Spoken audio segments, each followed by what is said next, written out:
베드로전서 말씀을 계속해서 살펴보고 있습니다. 베드로전서는요, 사도 베드로가 보낸 편지인데요. 편지를 누구에게 보냈는가 하면은요, 1절에 흩어진 나그네라고 표현이 됩니다. 흩어진 나그네. 우리 헬라어에 흩어지다라는 단어가 디아스포라인데요. 이제 디아스포라는 이제 흩어진 그 백성들, 흩어진 성도들을 이제 지칭하는 고유명사처럼 되었는데요. 이들이 왜 흩어지게 되었는가 하면은요, 그 당시에 예수님을 믿는다는 이유로 핍박을 받고요, 또 박해를 받고, 그러니까 어디 가서 나는 예수님을 믿는 사람이야 라고 대놓고 이야기하기가 어려운 것입니다. 그래서 그들은 결국 흩어지게 되었고요, 이제 숨어 지내게 된 것이죠. 세상 속에서 그러다 보니까요, 그들이 지내는 세상 속에서 여러 환난과 시련, 고난을 당하기 일쑤였던 것이에요. 그래서 사도 베드로는요, 그 흩어진 나그네인 그 성도들을 향해서 이 베드로 전서 이 편지를 쓰게 된 것입니다. 사도 베드로는 그런 그들에게 이제 힘을 북돋워 주는데요. 어떤 힘이냐 하면은요, 현재는 고난을 당하나 이제 장차 올 영광과는 비교할 수가 없다는 그 의미를 담고 있는 것이죠. 그러면서 이 구원받은 성도의 삶과 소망에 대해서 이제 메시지를 전달을 하고 있습니다. 그리고 또 앞선 내용을 보면은요, 그 성도의 정체성을 깨닫게 하기도 하는데요. 너희가 누구냐라고 하였을 때 특별한 은혜를 입고 하나님을 찬송하는 자가 바로 너희다라는 것이고, 하나님의 계획하심 아래 구원받은 자가 바로 너희다라는 것이고요. 또 예수 그리스도를 소망 가운데 품는 자가 바로 너희다라는 것이고, 또 하나님의 상속자가 바로 너희다라는 거예요. 그리고 지금은 핍박과 환난 속에 있다 생각이 들지라도 하나님의 돌보심 아래 거하는 자가 바로 너희다라고 하면서 그들의 정체성을 깨닫게 해주고 있습니다. 그런데 우리가 한번 생각을 해보면은요, 아무리 누군가 내가 힘들 때, 내가 그런 환난과 시련 가운데 있을 때 힘을 북돋워주고 해준다 하더라도 내 현실의 삶이 고되다면 어떨까요? 지치기 마련이겠죠. 왜 그렇습니까? 우리는 연약한 존재이기 때문에 그런 것이죠. 내가 연약한 인간이기 때문에 아무리 옆에서 어떤 장로님이, 권사님이, 집사님이 나를 향해서 나의 정체성을 깨워주고 나를 신앙적으로 독려하고 격려하고 해준다 하더라도 내 현실의 삶이 고되다면 연약한 인간이기에 지치기 마련 아닐까요? 그리고요, 또 세상의 시선으로 당시 그 성도들을 바라본다 하면은요, 회피, 즉 도망이라는 키워드로 설명이 되지 않겠습니까? 또 여러모로 보면 실패자의 모습이 되는 것이죠. 단지 예수님을 믿는다라는 이유로 도망 다녀야 되고요, 또 대놓고 예수님을 믿는다라고 이야기하지 못하고요, 숨어 지내야 되고요, 또 많은 핍박과 박해 가운데 놓이게 된다라는 거예요. 그러니까 세상적인 시선으로 보면은요, 그들은 바닥을 친 인생이라는 거죠. 더 이상 떨어질 곳이 없는 인생이라는 거예요. 근데 반대로 하나님의 시선으로 바라보면 그들은요, 존귀한 자입니다. 존귀한 자. 한마디로 얘기하면 존귀한 자. 이 존귀하다의 뜻이 뭐냐면요, 신분이나 지위가 높고 귀하다라는 거예요. 세상의 시선으로 보면 그들은 바닥을 친 인생이에요. 더 이상 떨어질 곳이 없는 아주 낮은 곳에 있는 이들이다 하더라도 하나님의 시선으로 그들을 바라보면 존귀한 자, 매우 높은 곳에 하나님께서 택하신 그 높은 자리에 있는 이들이 바로 이 존귀한 자, 그 흩어진 나그네, 하나님을 믿는, 예수님을 믿는 성도들이다라는 거예요. 물론 이렇다 하더라도요, 그 당시 성도들 중에는요, 와닿지 않는 경우가 있었을 것입니다. 물론 지금의 우리가 들어도 납득이 되는 이유인데요, 인생의 실패를 맛보고요, 삶의 어두운 터널을 지나고 있는데 어떻게 보면 당장 먹을 빵이 없는데 옆에서 당신은 존귀한 자입니다 라고 외친다 한들 그것이 잘 와닿기는 쉽지 않다라는 것이죠. 그래서요, 베드로는 오늘 이 본문 말씀이 그건데요, 오늘 본문 말씀을 통해서 너희가 진짜 존귀한 자임을 이제 역사적 근거를 들어서 설명을 하고 있습니다. 물론 역사적 근거라고는 했지만 성경적 근거가 되는 것이죠. 그래서 그것을 두 가지로 나누어서 생각해 보길 원하는데요, 먼저 첫 번째는 사실이다라는 거예요. 진짜다. 그들이 믿는 예수가, 그들이 믿는 그 복음이 진짜다, 사실이다라는 거예요. 오늘 우리가 읽은 본문 첫 번째 구절 10절인데요. 10절을 다시 한번 보시면 이 구원에 대하여는 너희에게 임할 은혜를 예언하던 선지자들이 연구하고 부지런히 살펴서 라고 되어 있어요. 여기 나오는 예언하던 선지자들이 누구냐? 구약 성경에 기록되어 있는 선지자들이에요. 이 선지자가 뭐 하는 사람입니까? 하나님의 음성을 대언하는 이들이 바로 선지자라는 거예요. 그러니까 하나님이 선지자들에게 말씀하시면 선지자들은 그것을 듣고 이제 전달을 하는 것이죠. 근데 그 선지자들이 무엇을 했다고 10절이 이야기하냐면요, 연구하고 부지런히 살폈다라고 해요. 연구하고 부지런히 살폈다. 그러니까 왜 그들이 그럼 연구하고 부지런히 살폈을까요? 하나님께서 맡겨주신 사명이었기 때문입니다. 그 선지자들에게 하나님께서 맡겨주신 사명. 그런데 그들이 그럼 어떻게 연구했는가라는 부분을 오늘 11절 말씀을 통해서 한번 보시면요, 11절입니다. 자기 속에 계신 그리스도의 영이 그 받으실 고난과 후에 받으실 영광을 미리 증언하여 누구를 또는 어떠한 때를 지시하는지 상고하니라.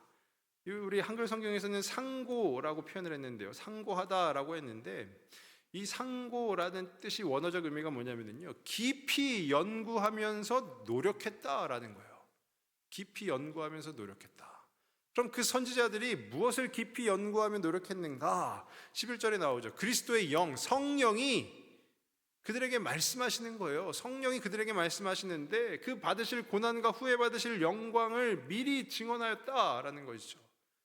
구약의 선지자들은요, 예수님이라는 존재 자체도 몰랐습니다. 근데 하나님이 그 성령을 통해서 계속 말씀하시는 거예요. 이 메시아가 있는데 이 메시아가 고난을 받을 것이다, 그리고 영광을 누릴 것이다 라고 계속 이야기를 하는 거예요. 그러니까 이 선지자들의 입장에서 보면은 어떠할까요? 이해가 쉽게 되지가 않죠. 잘 모르는 이야기잖아요. 지금 이 현실의 문제 이런 것이 아니라 자기들도 본 적이 없고 가본 적도 없던 그 먼 미래, 먼 훗날에 일어날 일을 지금 하나님께서 성령을 통해 말씀하시니 이 선지자들이 상고할 수밖에 없는 거예요. 깊이 연구하면서 노력할 수밖에가 없는 것이죠. 그런데 우리가 알다시피요, 구약에 기록된 선지자는 꽤 많습니다. 또 예수 그리스도에 대해서 예언한 이들만 하더라도요, 꽤 많아요. 그런데 이 선지자들이 그러면 다 같은 시대의 사람인가 하면 아니다라는 거예요. 시대가 다 다르다라는 거예요. 혹시 다 같은 시대, 같은 지역에 있던 선지자들만이 그 예수 그리스도에 대해서 예언하더라라고 하면 우리는 그렇게 생각할 수 있겠죠. 아, 이들이 짜고 치는구나 라고 생각할 수 있을 거예요. 그냥 만들어냈구나 라고 생각할 수 있지만 다른 지역의 다른 시대 가운데 그 시대도요, 뭐 수십 년이 아니라 수백 년, 수천 년에 걸쳐서 다른 이들이 하나의 이야기를 이야기하고 있는 거예요. 그러니까 그들이 선포하는 것은요, 다 일관된 주장이고요. 왜 그럴까요? 한 성령께서 일하시기 때문입니다. 이것이 설명하는 바가 무엇이냐 하면은요, 예수 그리스도에 대한 그 예언은, 즉 그 복음은 꾸며낸 것이 아니란 이야기예요. 허구가 아니라 만들어낸 것이 아니다라는 것입니다. 근데 그럼에도 불구하고 이들이 상고할 수밖에 없었던, 깊이 연구하고 또 노력할 수밖에 없었던 이유가 뭘까요? 그 선지자들이 보았을 때는 아리송하지 않았겠습니까? 알지도 못하는 일을 위해서 성령께서 계속 말씀하시니 듣고 전하기는 하는데 그가 과연 누구인가? 언제 올 것인가? 그것에 대해서 본인들도 아리송하지 않았겠어요? 하나님이 말씀하시니 귀담아 들었습니다. 그리고 전하라 하시니 전하는데 과연 이것이 무슨 말인가? 그 생각을 당시에 선지자들이 하지 않았겠습니까? 그런데 그들은요, 확신이 있었다라는 거예요. 하나님을 믿는 믿음 안에서 그 메시지를, 그 복음을 선포했다라는 거예요. 그래서 그들은 끝까지 상고한 것입니다. 깊이 연구하면서 알려고 노력했던 것이에요. 성령께서 일하셨기에 가능한 일 아니겠습니까? 그러니까 이 말씀을 통해서 우리가 알 수 있는 것은요, 예수님의 고난이 진짜라는 거예요. 예수님의 부활이 진짜라는 것이죠. 그러니까 예수님을 믿는 우리의 고난도, 그리고 우리가 누릴 그 영광도 진짜라는 거예요. 더구나 지금 이 편지를 누가 쓰고 있습니까? 사도 베드로가 쓰고 있습니다. 베드로가 누굽니까? 예수님의 그 부활을 직접 보고 겪은 이가 아니겠습니까? 그러니 이들이 믿는 그 복음은 진짜라는 거예요. 진짜. 그러면 그 진짜인 복음이 이 당시 흩어진 나그네인 그 성도들에게 어떻게 다가갔을까요? 의지할 대상이 되지 않았겠습니까? 의지할 대상. 그들의 하루하루는요, 거듭 말씀드리지만 많은 환난과 핍박 속에 힘들어요. 고난 속에 놓여 있는 거예요. 어디 가서 예수님 믿는다고 말도 못해요. 근데 예수님을 믿을 수밖에 없어요. 왜냐하면 진짜니까.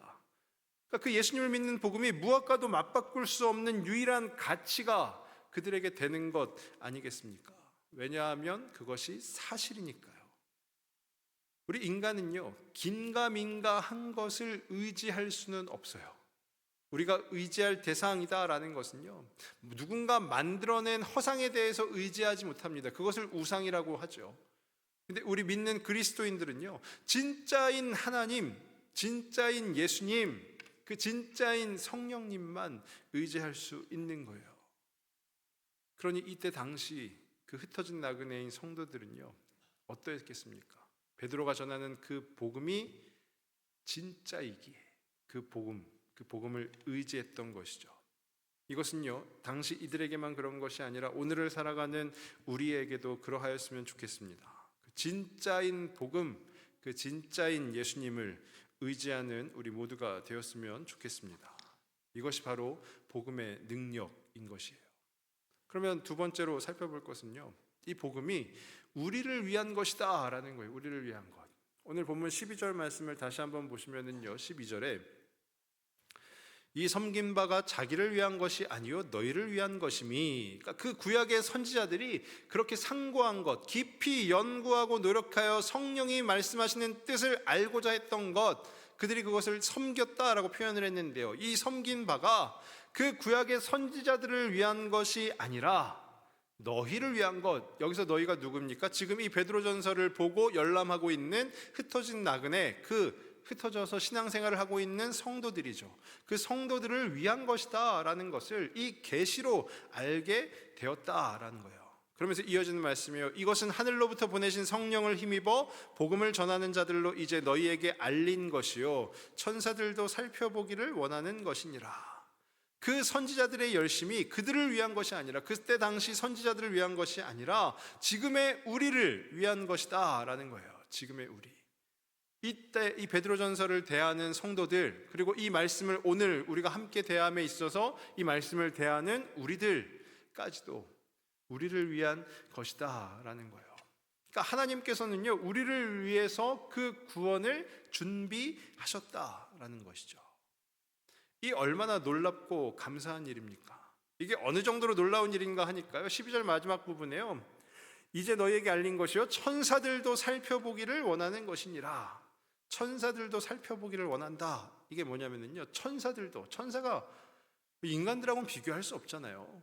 그 천사들도요, 그 비밀을 알기를 원해서 찾아다닌다라는 거예요. 그 비밀을 소망 가운데 품고, 그 복음을 소망 가운데 품고 있다라는 거예요. 천사들도 알기를 원하는 그 귀한 말씀이 바로 오늘 이 자리에 있는 저와 우리 성도분들을 위하여 하나님께서 우리에게 주신 것이다 라는 것이죠. 이것만 가지고도 우리가 알 수 있는 것이 무엇이냐 하면은요, 우리는 존귀한 자라는 거예요. 존귀한 자.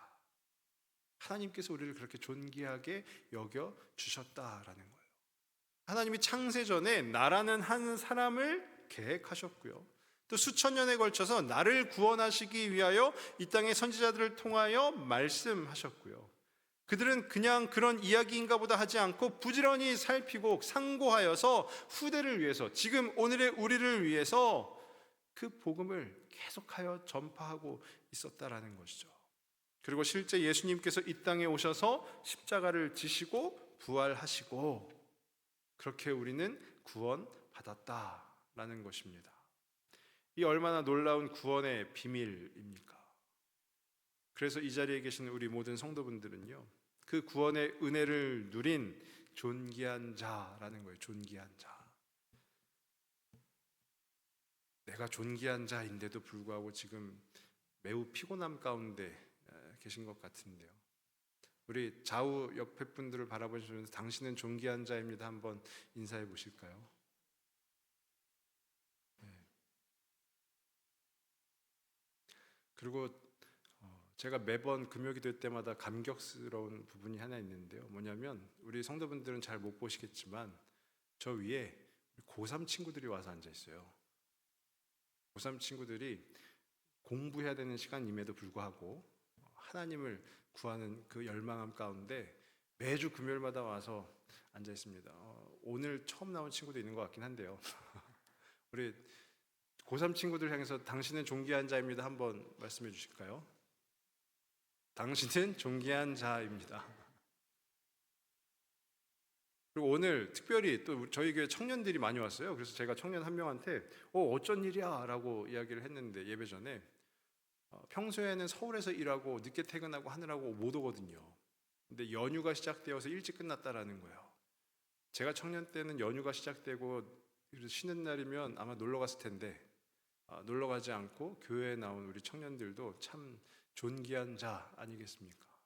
저는 우리 청년들도 진짜 존귀한 자라고 생각을 합니다. 그것은요, 우리 고3 친구들 또 청년들 뿐만이 아니라 이 자리에 있는 우리 모두가요, 그 하나님의 사랑을, 특별한 은혜를 입은 존귀한 자라는 거예요. 우리는요, 그런데 우리 자신은 내가 존귀한 자라는 것을요, 우리가 예배를 드림을 통해서 또 말씀을 통해서 신앙생활 속에서 알고 있어요. 그래, 맞아, 나는 존귀한 자야. 그런데 하지만 지금도 자신이 하나님 앞에 존귀한 자인지조차 모르는 이들이 있습니다.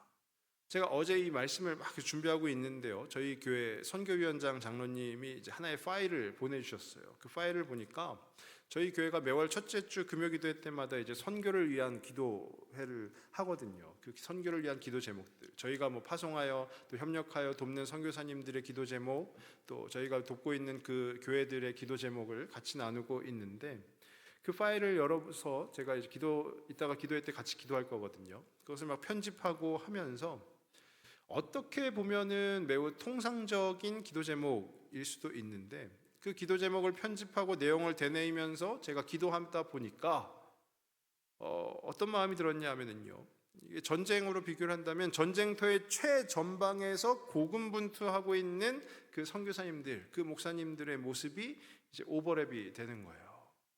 어떻게 보면 저와 같은 이 목회자들은 후방에서 그냥 편하게, 어떻게 보면 보급 부대처럼 이렇게 지내고 있는지 모르겠으나, 그 선교사님들은요, 또 그 미자립교회 목사님들은, 또 지방에 있는 그 목사님들은 그 전쟁터의 최전방에서 최선을 다해서 오늘도 그들의 만나는 이들에게 당신은 존귀한 자입니다, 이것을 외치고 계시는 것 아니겠습니까? 이 말씀이요, 이 베드로가 한 이 복음이 우리를 위한 것이다 라는 것이요, 이 우리를 위한 것이다 라는 말의 뜻은요, 나 혼자가 아닌 우리예요. 그러니까 우리라는 것은요, 우리의 가족들이 될 수도 있고 공동체의 지체들이 될 수도 있고요, 또 선교지에 있는 그 선교 대상, 전도 대상자들 또한 될 수가 있는 것이죠. 그래서 저는 오늘 하나님의 복음이 오늘 우리에게도 역사하셔서 우리가 존귀한 자임을 깨닫는 것도 매우 중요하지만, 또한 우리 주변에 있는 식구들 있잖아요. 우리 식구들 가운데 당신이 존귀한 자인 줄 모르는 우리의 남편들, 아내들, 우리의 자녀들 있을 것이고요, 우리의 부모님들도 있을 것이고, 또 이 공동체 가운데에도 우리 성도들도 교회에 나오긴 하지만 정말 내가 하나님을 믿는다, 예수님을 믿는다 하는 마음이 좀 연약한 부분도 있을 것이고요, 또한 우리 전도 대상자들에게도 그 마음이 전하여졌으면 좋겠다라는 것입니다. 그리하여 환난과 시련이 놓인 이들이 예수님을 마음에 품고 힘을 얻기를 우리가 함께 기도하며 나아가는 시간이 되었으면 좋겠습니다. 우리 사랑하는 성도 여러분, 우리가 믿는 복음은 진짜입니다. 진짜. 그래서 우리가 그 복음을 의지할 수 있는 것이에요. 그리고 그 복음은 우리를 위한 것입니다. 함께 기도함으로 나뿐만 아닌 우리 모두에게 그 복음의 능력이 임하게 되기를 간절히 원합니다. 오늘 말씀을 준비하는데요, 제가 계속해서 되뇌인 찬송의 한 장이 있습니다. 그 찬송의 후렴이 뭐냐면요, 세월 지나갈수록 의지할 것 뿐일세, 무슨 일을 당해도 예수 의지합니다. 어쩌면 이 베드로전서가 기록되었을 때 당시에 그 흩어진 나그네들, 그 성도들은 이 고백을 매일매일 하지 않았을까요? 매 순간순간마다 세월 지나갈수록 의지할 것뿐일세, 무슨 일을 당해도, 내가 어떤 환난과 시련과 고난에 놓인다 하더라도 예수님만 의지합니다. 이것을 읊조리며 고백했을 그 성도들에게 임하였던 그 은혜가 오늘 이 예배 가운데에도 함께 참여하는 우리 모두에게도 가득 임하게 되기를 주님의 이름으로 축복합니다. 이 시간 우리 같이 기도하기 전에 찬양을 하기를 원하는데요, 우리 보좌 앞에 모였네 찬양